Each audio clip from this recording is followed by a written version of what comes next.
How's it going? It's Khoa here, and in this podcast, I'll be interviewing a man named Robert Tadros. He is the founder and managing director of Impressive Digital. This is based in Melbourne. What's really intriguing about Robert is that he was able to start his business in 2016, and 3 years later, he was able to pull in revenue of over $10 million. So that's very impressive. He's originally from Egypt and he immigrated over to Australia. So he's got a very strong work ethic, and he's also very young. He's in his early 30s. He's very driven, he's very competitive. And what really is interesting about this podcast is that you get to delve into the mindset of Robert. As you know, social media, internet, platforms online, it's all changing. It's all changing, and Robert, he's the one that's looking over the entire spectrum. He's adapting to it, and he's providing these solutions over to his clients. So I think you'll enjoy this podcast, and be sure to check it out and let me know what you think. Let's go say hello to Robert. Thanks. Hello. Hey, how's it going? Hey man, I'm very good. How are you? Yeah, good. How's everything? I'm literally just Lewis. I'm setting up a podcast for us for this afternoon. Oh, nice. Awesome. Okay. We've got our own podcast called the Impressive Digital Marketer. Okay, cool. Yeah.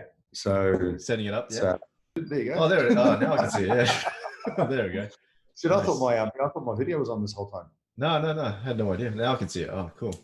Before we get into Impressive Digital and your mindset and your advice to startups and so forth, for those who don't know, I was wondering, could you tell us a bit about your background and how where you came from? Because I think you're originally from Egypt and then you moved over to Australia. So could you start off with just a background first, and then we'll get into the entrepreneurship? Yeah, absolutely. Look, so my parents decided to make the move from Alexandria in Egypt when I was 10 years old. Mm-hmm. So we landed on my 10th birthday in 1995. There you go. I'm just giving away my age. There you go. And educated parents. Dad was in commerce. Was an accountant. Mom's a pharmacist. As like any migrant migrant parents, they come here, and it's a hard gig, right? It's hard leaving your family behind and your friends and moving your entire family over to Australia. So came over here, and I went through schooling, which again was a little bit hard when you're not from here, right? It's always a bit of a challenge, just adapting and really just fitting in. Ended up doing uni, and I've always had a bit of a love for architecture, so that's what I ended up studying. I learned very quickly while I was studying that it probably wasn't for me. So I decided to sort of get into the e-com space because it was sort of trending at the time, and I was pretty keen to get an understanding of how this online world works. Yeah. Right? Google was fairly new back then, and social, Facebook didn't even exist. So I started, sort of hacking my way through an online business could boost vitality. Mm-hmm. Anyway, I built that business up. I was selling online supplements from the US.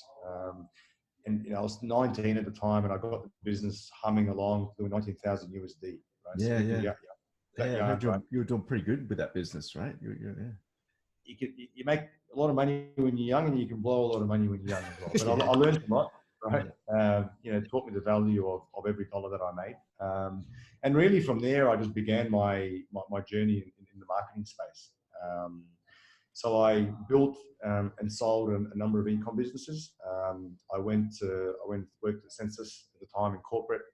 Did the whole climbing the corporate ladder, and decided that after 8 years enough was enough. I needed to go and explore something a bit different. Went to agency side. The most recent role before I started my own agency was leading an APAC, the strategy director for an APAC-based agency. Mm-hmm. I learned a lot, right? I learned the do's and don'ts, the good and the bad. A very diverse portfolio of clients. And I said, you know what? I think I've got a better solution for this. I'm going to go out on my own. And, here I am. So 3.5 years in, I've built Impressive basically from zero to hero, from $0 to $10 million in 3.5 years.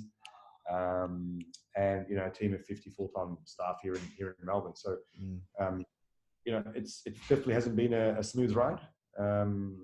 My theory has always been, I always worked double as hard as anybody else. If someone was doing 8 hours, I did 16 hours, just so I can really, go onto my trajectory, right? I know my vision. I know where I'm heading. And that's really what, you know, and I lead from the front. So my entire business is geared towards that. That's awesome. Yeah. But again, hasn't always been rosy, but it's all part of the game, right? Yeah, yeah, definitely. Yeah. So I can see that you're really driven at the start. Like you were very entrepreneurial at the start. You had your experience in growing that online business as well.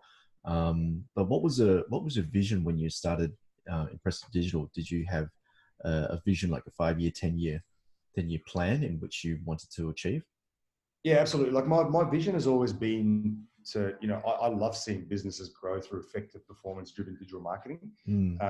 And that's always been my vision. I find that there's too many, you know, too many cowboys in our industry, right? There's all these full service shops that do everything, and they're like the jack of all trades and master of none. Yeah, yeah. Right? You know, they offer everything to just try and get the client in, but it's like, well, what are you actually specializing? So my vision has always been to specialize, not generalize. Yeah. And to really help Australian businesses and now even global businesses grow through effective performance-driven, you know, digital marketing. So that's always been my vision, and that's how I've structured the business. It's always about, you know, we're very client-centric. Everything evolves around the client, and we're, you know, everything we report on is around ROI and you know, return on advertising spend. So the metrics that really, you know, resonate to a business owner, rather than just fluffy metrics that don't really mean anything. Yeah, yeah. That's sort of the key to our success, and the whole concept around just reverse engineering where the client needs to be and how we're going to get there, versus just let's just try things and see if they work. Yeah, definitely. I think I heard you're on another podcast and you were talking about how initially you had the web design part of your business, and you decided to specialize and just let that part go. And when you made the decision to specialize into the social media part, that's when your business started to grow because you were just focusing on your strengths. Is that correct? Absolutely. So we, you know, when I started, I was actually I was one of those agencies that started off full service, right? I was doing everything. I thought that's just, you know, that's the agency that was the landscape that I came from, and that's all I knew. So I just decided to pursue that path. And, you know, I learned within a year of business that was just a very silly way of going on about my business. Well, I needed to specialize. So I let go of 30% of my business at the time, which was the web design and development component. And I focused on what it was that we were really good at, and they were the performance channels. Business in 1 year tripled. So it was, you know, again, it's a testimony. I'm surrounded by very talented people. My entire, you know, I turned the ship around to really focus on where we were heading. And everybody bought into the vision, and where we were heading as an agency. And as I said, it really just resonated with our clients, and then naturally revenue just was, you know, it grew. Because the team bought into where I was taking the company and the culture, and then, you know, that naturally would just trickle down into the clients, and then clients, and obviously they were happy and they were seeing great results. They paid more money. So it was a very simple strategy that just paid a lot of dividends. That's amazing. And I can imagine you briefly touched on this before about when you're growing the business, there was a lot of pain and frustrations as well. So how did you, I'm curious, what's your mental, what's the mental routine or mental trick that you go through in order to overcome your challenges? Because I was on a conversation with Lisa as well, Lisa Tay, and like she's got her own little technique when she overcomes, you know, frustration and pain. So what about yours? Like when you come across a challenge, what do you do? Yeah, look, I mean, you know, there's no doubt about it. Entrepreneurship is not as rosy as it's made out to be in the mainstream media, right? It's a dark road, right? But there is light at the end of the tunnel, and it's not always, as I've always said, you know, it's not always rosy. There's challenges on a daily basis, right? We go through these ups and downs, right? It's like a yo-yo. And I think the biggest thing for me is I've got a very strict morning routine that I follow. Okay. And I've actually spoken to Lisa about this, and it's gone viral on Facebook. But it's very simple, right? I read a book called The 5 a.m. Club. I'm not sure. Yeah, I heard about it. That's Robin Sharma, right? Yeah, that's right. So I'm pretty. I follow that to a T, basically. Well, I mean, in fact, one of the components I go a little bit over. So it's the 20-20-20 rule. Every morning I get up at 5. I'll do 20 minutes of meditation, and as I've always said, it's bloody hard, right? So it took me a little bit of time to get there. Just given the high energy sort of person that I am, I'm almoys moving and always on the go. So it's very hard for me to just sit down and actually focus on meditation. So I've used a couple of apps over the years that really do assist. And the key to it is to start off slow, like everything. Like, don't go just all in and do 20 minutes. Start off with 3 minutes, even 1 minute, 3 minutes, 5 minutes, 10 minutes, 20 minutes, and gradually get into the routine of meditating. You'll find that naturally just clears your mind first thing in the morning. So you're starting on a very leveled ground, right? So that's the first thing. Secondly, exercise. Now, I religiously exercise every morning.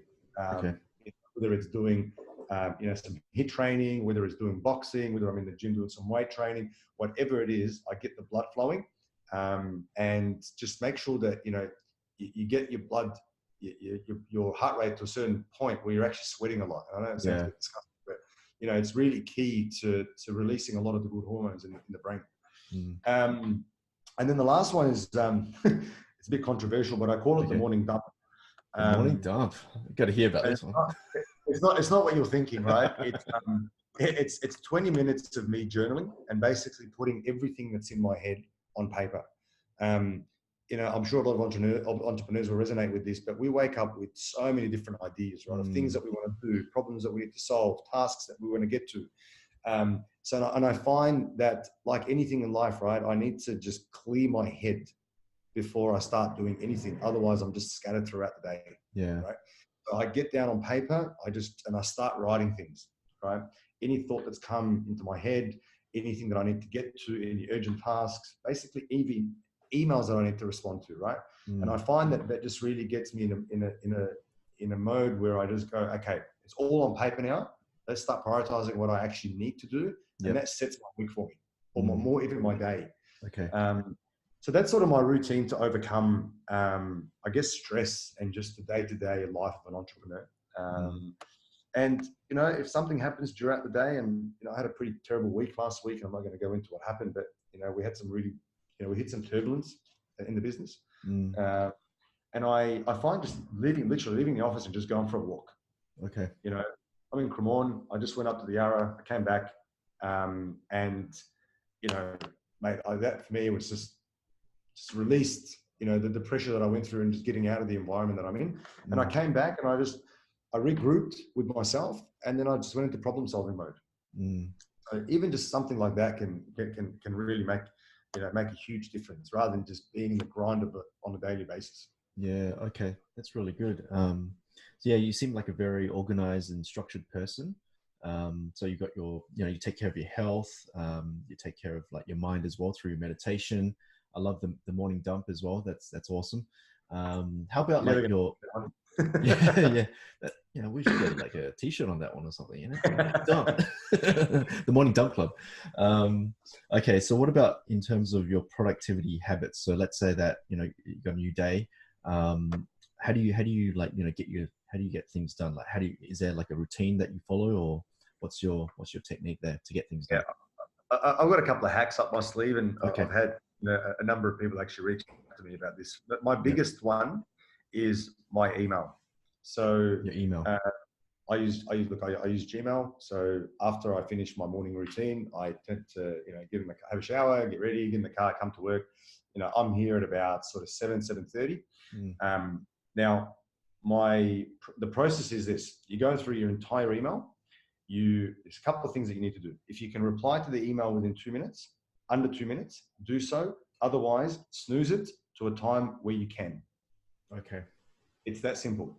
If I get an email and I can respond to it in under 2 minutes, I will, and then I'll move it into a folder. Otherwise, I'm going to snooze it to a time where I can actually reply to it. Okay. I only ever check my emails twice a day. Wow, now, twice a day? Twice a day. I've had people go, really? Yeah, because you become a slave to your email, right? You become very reactive. I need to focus. When I come into work from 9 till generally 9 till 6, I'm actually working. I'm doing work, not responding to emails and becoming reactive. So first thing in the morning, last thing just before I go home. So an hour before I go home. So maybe 5 till 6, and then between sort of 7:30 till 8 till 8:30. Okay. They're the only times I get to check my emails. And the key is to get the email down to 0. So if you can't reply to it, snooze it and get back to another time where you can. Okay. Look, and if it's urgent, I've groomed my audience into just calling me. If something, if shit's hit the fan and someone needs to get in contact with me, they send me a message or give me a call. Yeah. Otherwise, no emails. And my productivity went through the roof. I actually found myself doing work that was paying dividends, not just reacting to emails. Yeah, yeah. That's one of my biggest hacks.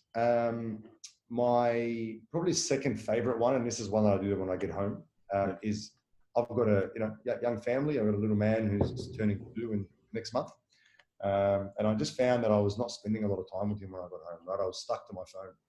So, and this is extremely hard, but I highly recommend it if someone wants to get away from their digital devices. So I place my phone in a cupboard on silence the minute I walk in the door, and I don't touch it again until I get up in the morning at 5. Wow. So as soon as you get home, you put your phone in the As soon as I cupboard. get home, so I get home roughly about 6:37. My Mm-hmm. phone goes into a cupboard on silence, and I don't look at it again until I get up in the morning. That's tremendous discipline right there. It's bloody hard, right? I think to myself, well, the growth that my son is going through at the moment and the time that I get with him is very valuable. I'm never going to get that again. So what's more important, my social media and my LinkedIn and my emails, or spending time with my little guy who really, by the time I get home at 7, he goes down at 8:30. I've got an hour and a half with him. So, by the time I bath him and, feed him and, read him a little book before he goes to sleep, that's for me, an hour and a half that is extremely valuable, right? So I've made the decision to, and look, I'm not going to lie, it doesn't always happen, but at least 5 days out of the 7, that's pretty much how I live, right? Because I do have, urgent things that come up and I need to speak to people and whatever else, but I've become very disciplined in really putting my phone in that cupboard to allow me to spend time with the family and my little man. Yeah, that's really good. You're actually mindful of taking care of your family, because a lot of people who's have businesses, they just get wrapped up in it and they forget the family. They forget why they're building this. In, right? Yeah. And it's good how you've noticed that, and you're putting in structures in place to to take care of your family. So that's amazing. And it is extremely hard, but I think if you're disciplined and you're very tough on yourself, you can make it happen. Yeah, amazing. Okay, so I can imagine that the people who are listening to this, you mentioned before that you hit the 10 million mark in annual revenue. It only took about 2 years, I think, 2 or 3 years for Impressive Digital. Three. It clicked over just over the 3-year mark. Yeah, that's amazing. Like, that's really hard to achieve, especially when you're a startup as well. So what was it like in the first year of business? I'm just curious. What did you do? Like, I can just imagine maybe you working off kitchen table, just making all these cold calls or something, or what happened? Like, I'm just. And it was crazy. ugly. Yeah. It was ugly. So I worked in a co-working space. I don't have one of those bedroom stories.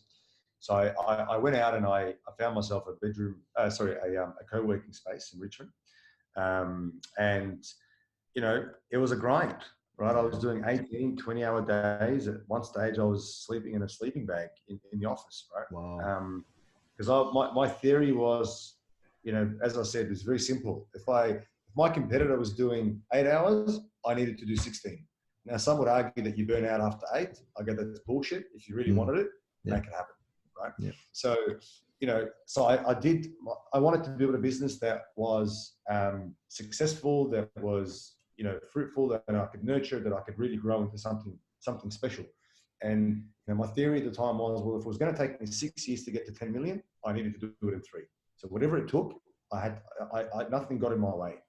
For me, sleep, great. Yes, we need it, but we can sleep when we're dead, right? So until then, yeah, I love that. I'll work every minute as I can until I die. So to some people, that just sounds absolutely ridiculous. To me, you know what? It's paid dividends. So I think it's not for everybody. But again, I burnt myself out, right? So there was a bit of a learning curve, and now I don't do 18 hours, but I might do 12. Depending on when I get up and how much work I do and what's required and all that sort of stuff. So,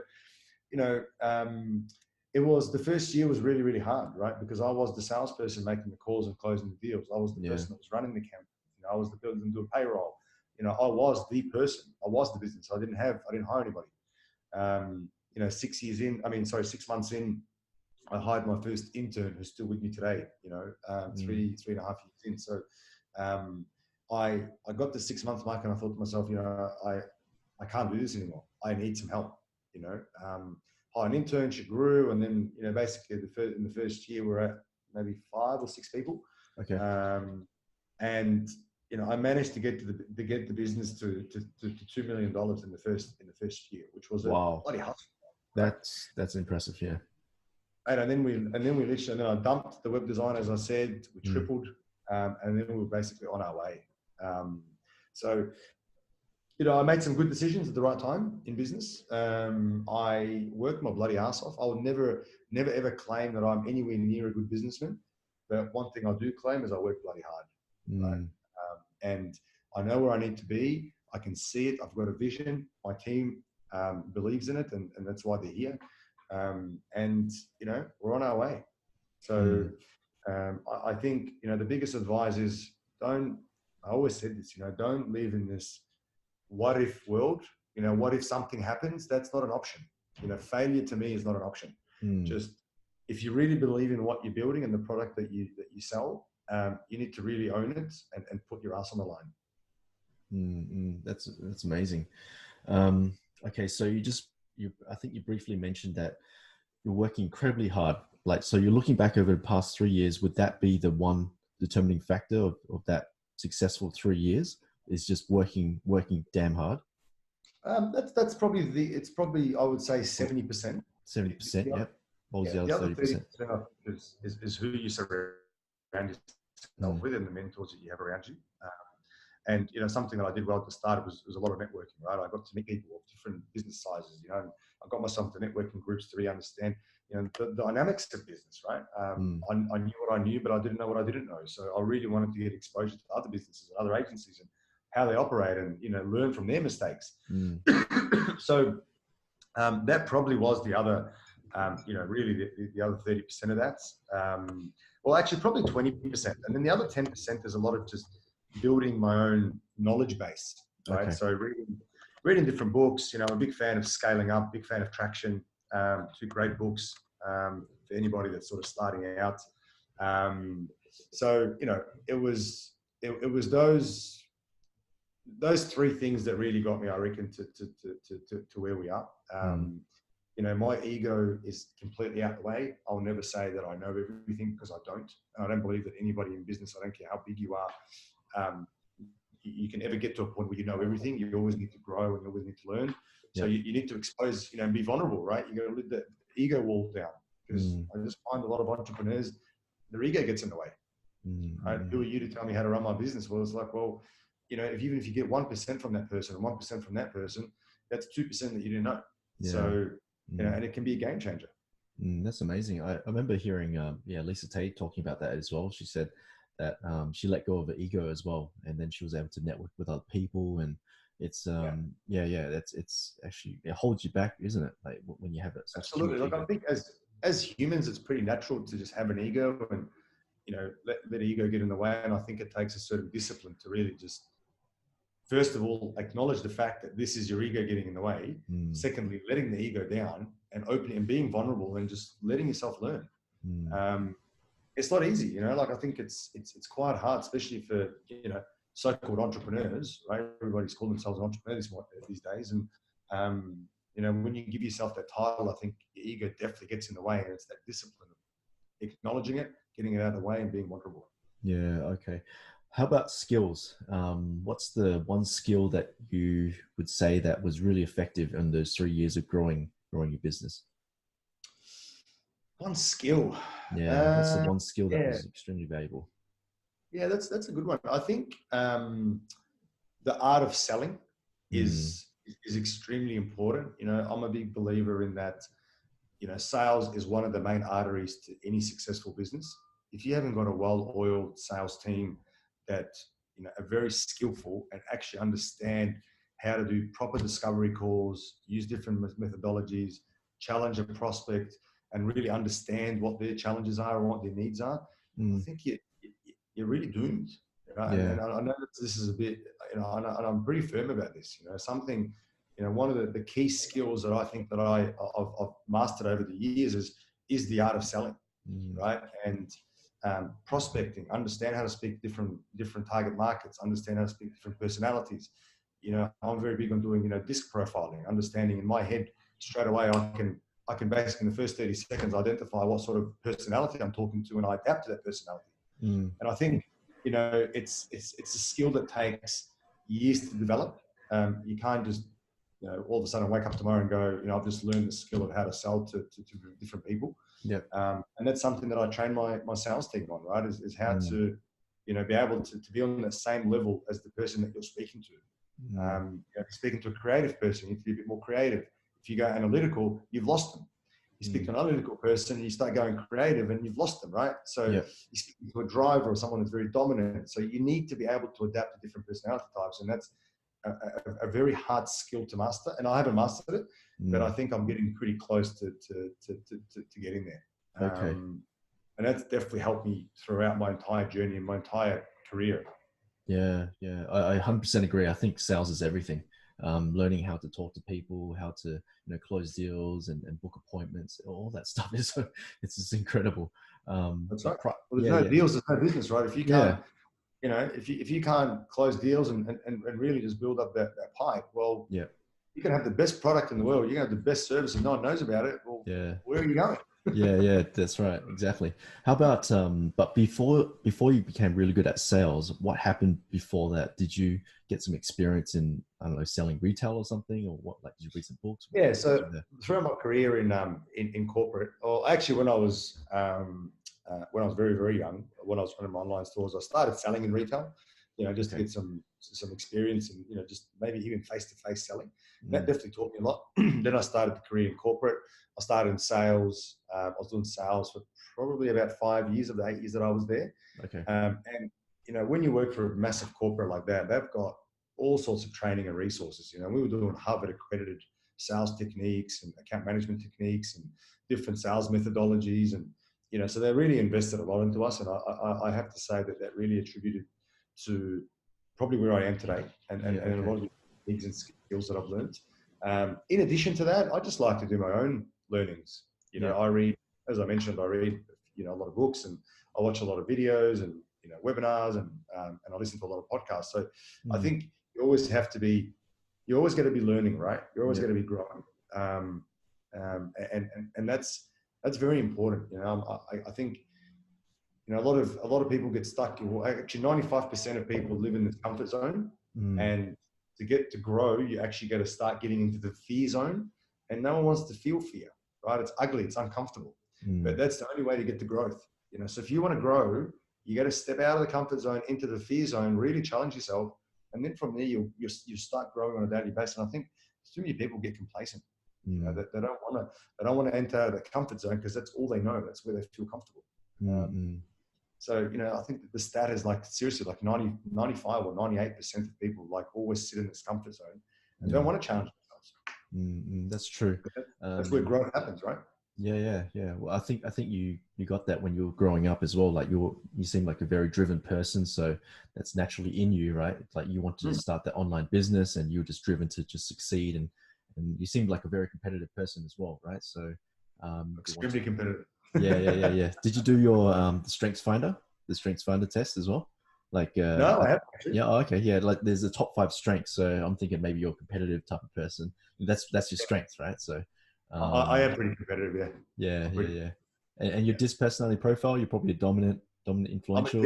I'm a high DI. High DI, yeah. I'm a DI as well. So cool. I'm a high DI. Awesome. They're very direct. All about results, getting things done, tick things off the list as well. Just get shit done, right? I don't fluff around and take your sweet ass time doing things. I think it's all about, you know, the rapid growth that we went through.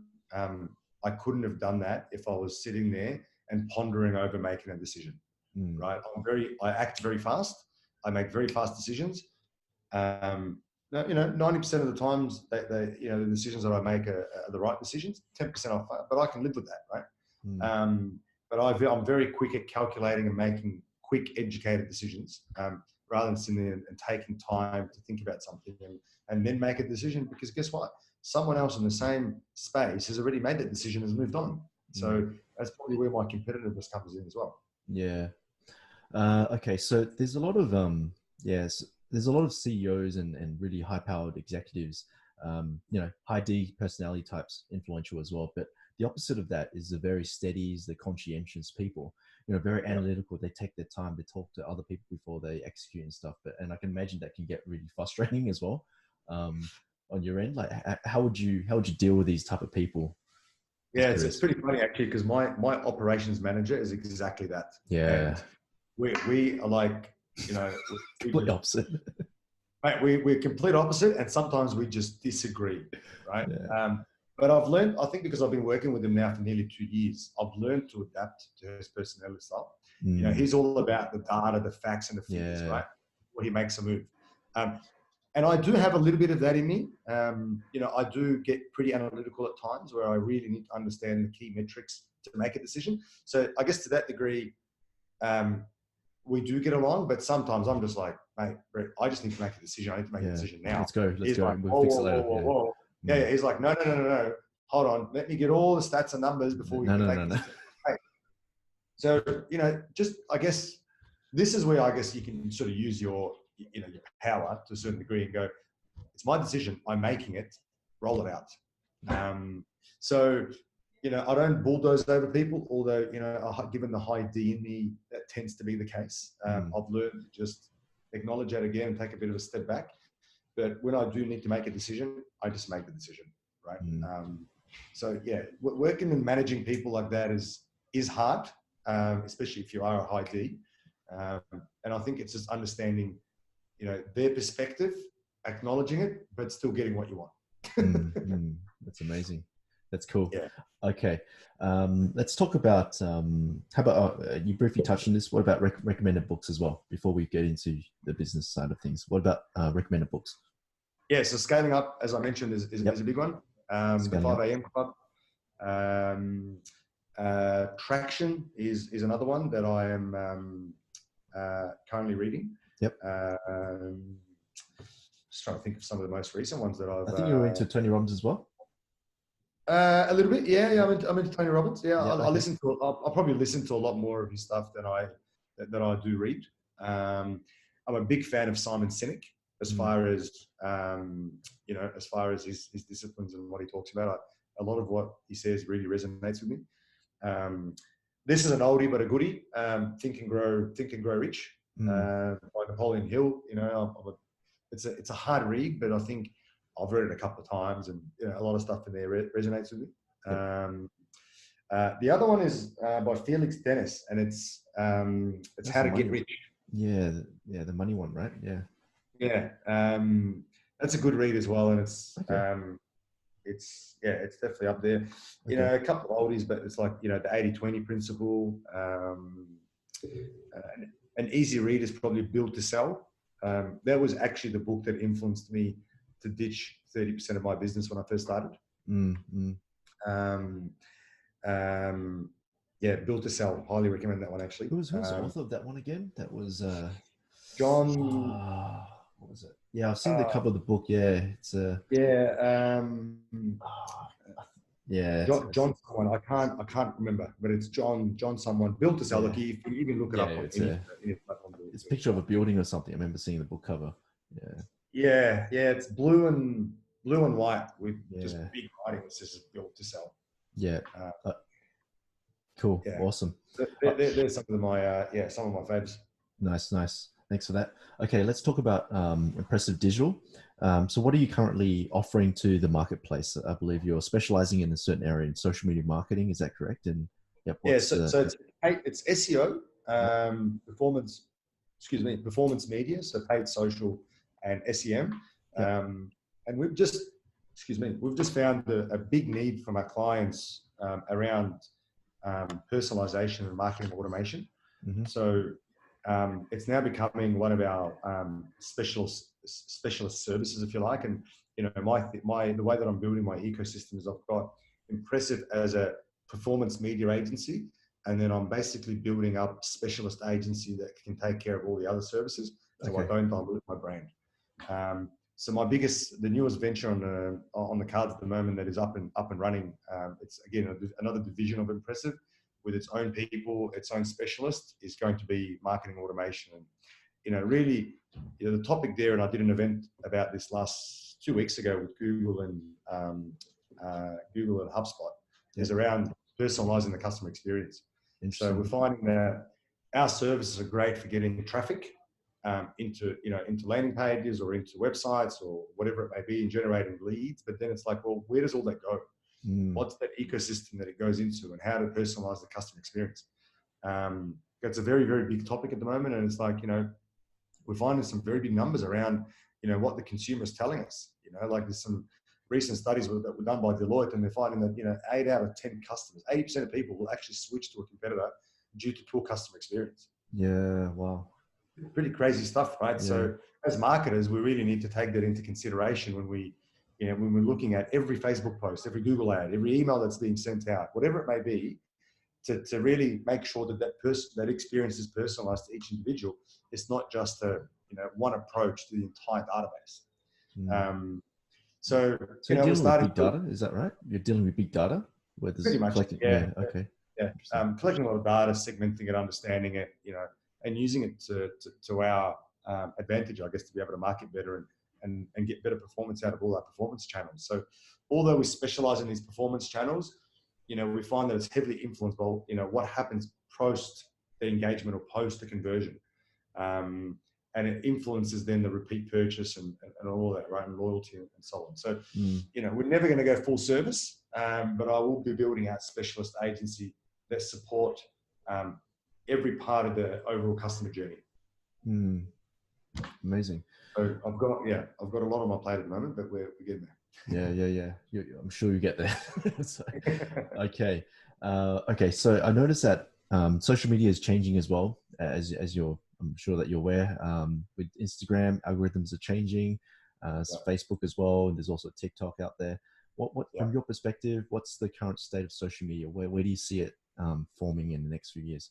Yeah, look, it's very simple, right? Facebook, TikTok, any of these platforms, they're businesses, right? They need to make money. So, the way that I see it is they've given us a bit of a taste for a few years through the organic reach and to demonstrate the capabilities and what the strength of this platform and what they can do to a business.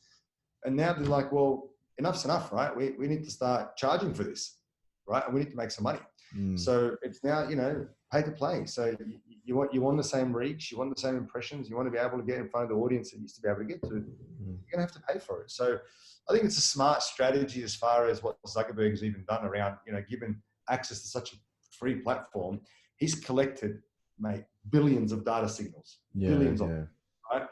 And now he's using it to his advantage to make money, right? So it's like any business, right? He's dangled a carrot. He's gone, here you go. This is what these platforms can do. And businesses have grown and, they've made millions and millions of dollars from these platforms, right? And now it's like, well, thank you very much, but now we're going to make some money from this. So I think over time, we'll find that organic is just basically going to die. That's my prediction. Okay. And you want the same reach and the same amount of eyeballs, you're going to have to pay for it. Interesting. So you reckon it's going to be moving on to some sort of subscription service or something, or like? I just think it's like, we run a lot of Facebook ads. We manage millions of dollars a month at the moment for a lot of clients, and it's prices going up, or yeah. Well, the more competitive it becomes, right, the more expensive it becomes. It's like Google when they first started off, right? I remember with AdWords, I used to get clicks at like 20 or 30 cents. Now the same click I'm paying $30 for. So as competition grows, the cost goes up.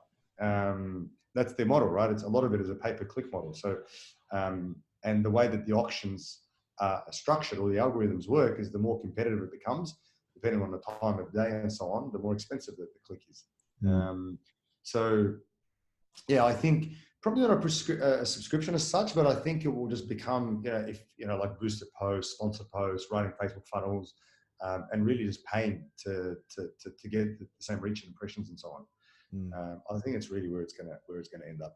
Yeah. Could be wrong, but that's the trend, and that's where I'm seeing it. Okay.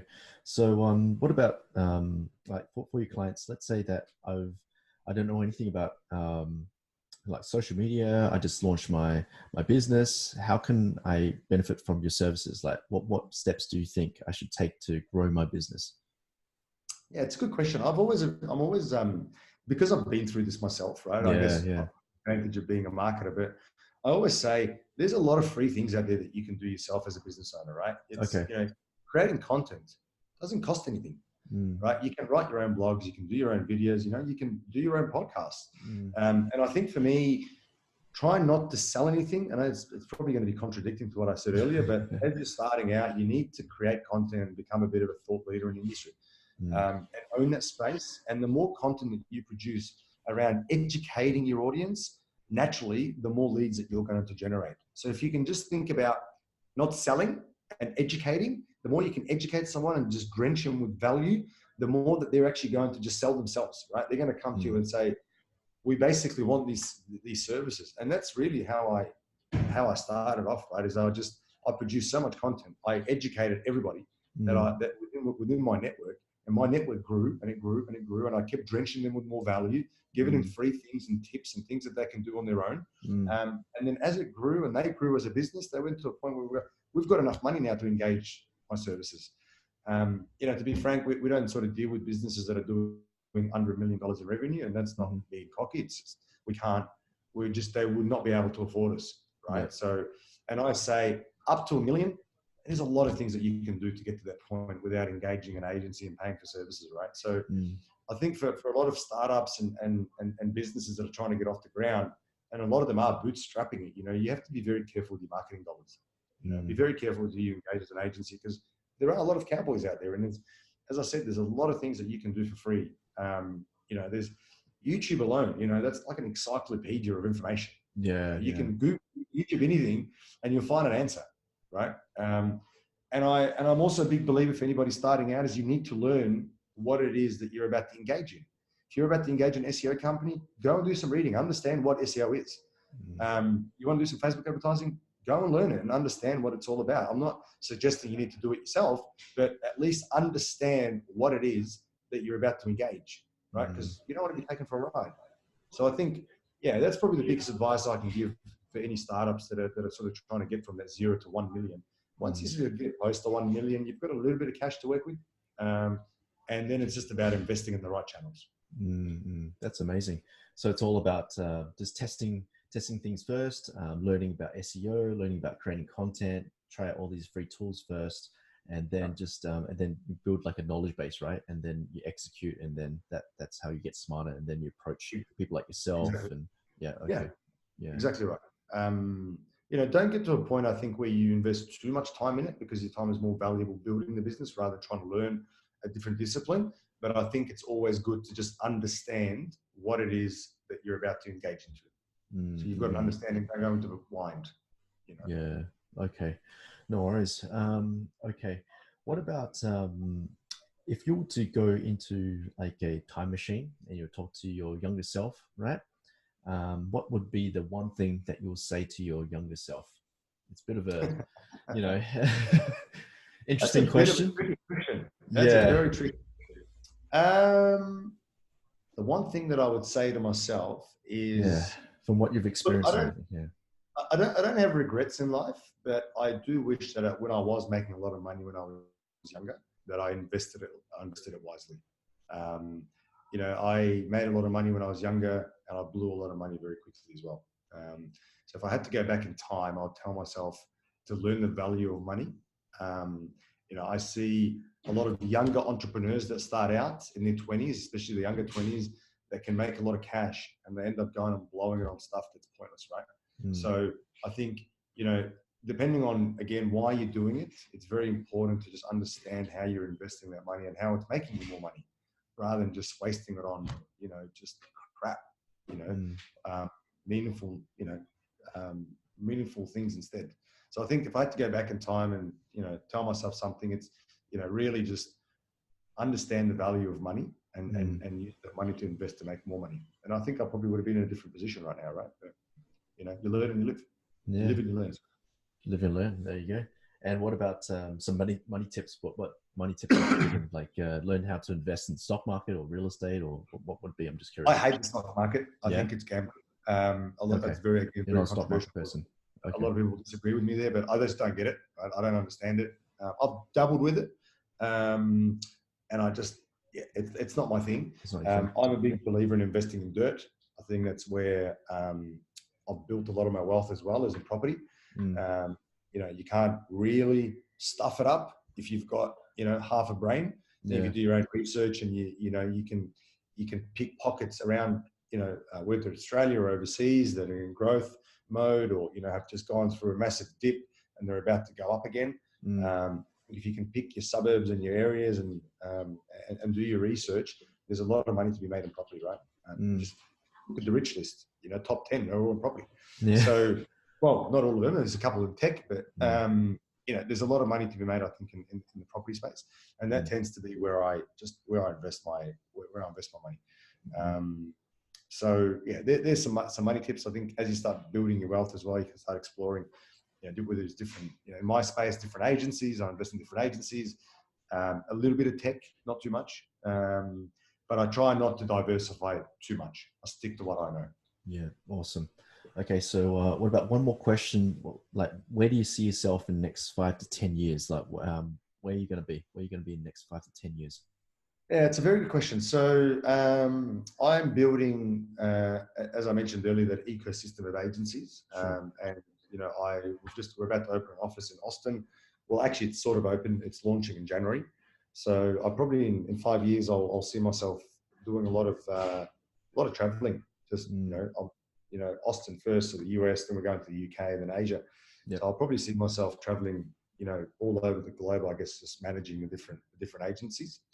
Yeah, so it's a global expansion or global domination, as I call it. Cool.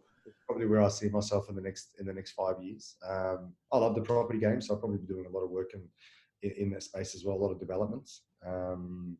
So that's more of like a passion for me, I think, just given, I don't know, maybe my architectural background. I've got a bit of a passion for property. Yeah, so that's probably where my focus is going to be, is more, you know, out of the business and growing and I guess working on it rather than in it. And then just growing out our different agencies and specialist agencies. Awesome. Maybe I'll give you a call in about 5 years, and I'm sure, you know, you'll be jetting somewhere. Sure, I am. Done. Awesome. Okay, so how can people get in contact with you?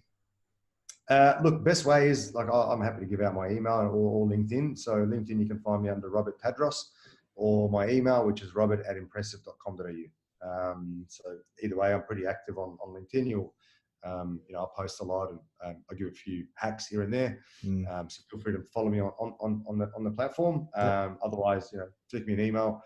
But I'll only get to it either in the morning or at night. So keep that in mind. Love it, love it. What was the name of the podcast, by the way? The Impressive Marketer. Impressive Marketer. Beautiful. Yeah. Okay, no worries. Well, yeah, thanks a lot for your time. I really appreciate it, for sharing your expertise, your wisdom. I know that, you know, we've covered a lot of great things. Like you gave a lot of great advice to startups as well. We had a look at your mindset. I love what you said about the, you know, your routine on, you know, checking your emails only twice a day, and when you get home, you just put the you know, your phone in the cupboard, and you go, you know, tend to your kids and your family. That's amazing. Yeah. So yeah, I just you know, thank you very much for your time, and I wish you all the best for your future endeavors. And thanks for having me. Yeah, you'll be out there and conquering the world. So there you go. Awesome. Thank you, man. It's been a pleasure. Awesome. Thanks, man. Cool. Cheers, guys. Cheers. All right.